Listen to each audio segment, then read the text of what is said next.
Shaq, 3 out of your first 4 games come against divisional opponents. This is the first AFC South game that you've had at home, coming off a win last week. How amplified are the stakes to improve your position within the division? Most definitely, it's up there. Especially it's a must-win game. Not only because it's Tennessee. It's the very next game, and got to get back to taking over the division. And it starts with Tennessee this week, so we got to make sure we go in, stop the run, make Tannehill beat us with his arm, and hopefully play sound on defense, come out with a victory.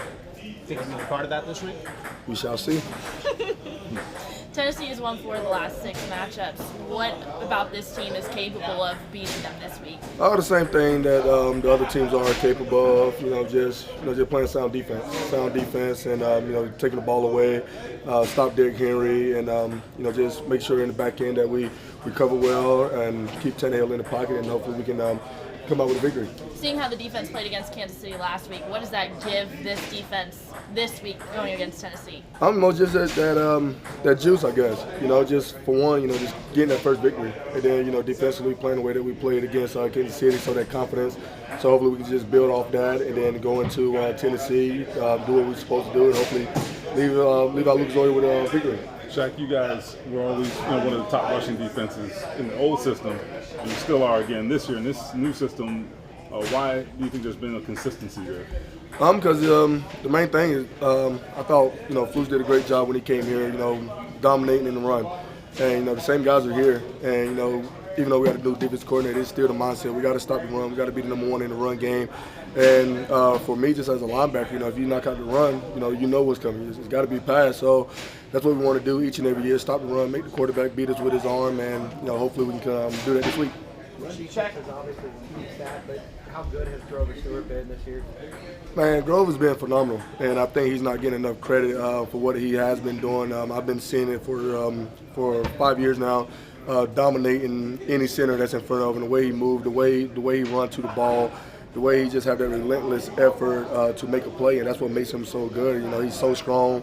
I don't think that a center can block him one-on-one just because how quick, how strong he is, and the way that he moves. Shaq, we saw your reaction to that last interception against KC. What was the most important thing for this defense to be able to close out a game like that Sunday? That was big. It was for one, all the emotions, just everybody doubting, us not even being in the game against Kansas City, and defensively, we took that on as a challenge, and then first, especially, when you hear the national anthem, and they say "Home of the Chief," in our house, that was kind of very disrespectful, and the guys, took it personal. So for us to go on the field, game on the line, the defense get a stop, this just mean a lot to this defense. Just tell what type of relentless effort that we have, and we talk about 40+, and that's just adding to it. Shaq, the last couple weeks you said you've been stacking days. Last week was better. This week is better. Do you still feel that incremental progress? Yeah, I'm better. Each week has been better each and every week, and I'm gonna say this because I've seen it all on social media.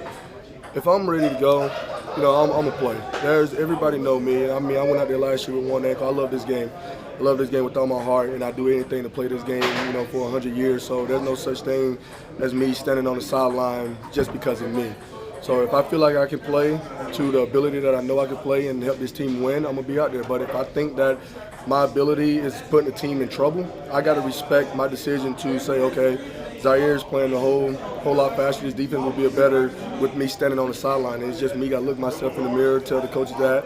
But I just gonna do everything in my will to be on that field each and every week, and when that time's coming, I'm ready to rock and roll. Like you said, you'll know when. Yeah, of course I would know. Just practicing. People think that it's just back and ankle. There was a lot of nerve things that went wrong. So practicing for 4 weeks, people got to understand that that first week, it was just nothing but stiffness. Second week, okay, now let me see how can I cover ground. Third week, okay, let me see how can I tackle. Can I tackle in space? Can I move left or right? Can I do things that I know I'm supposed to do?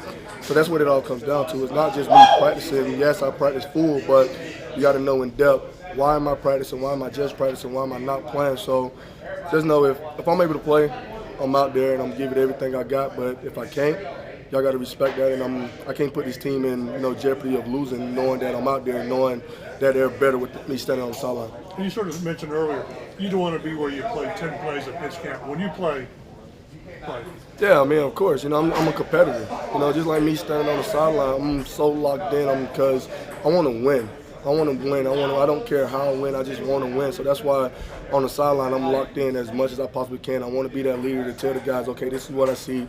You can play this better. And now it's the same exact thing. The way that I move. How can I play winning football for this team, for the organization, and for the city? And that's just the mindset.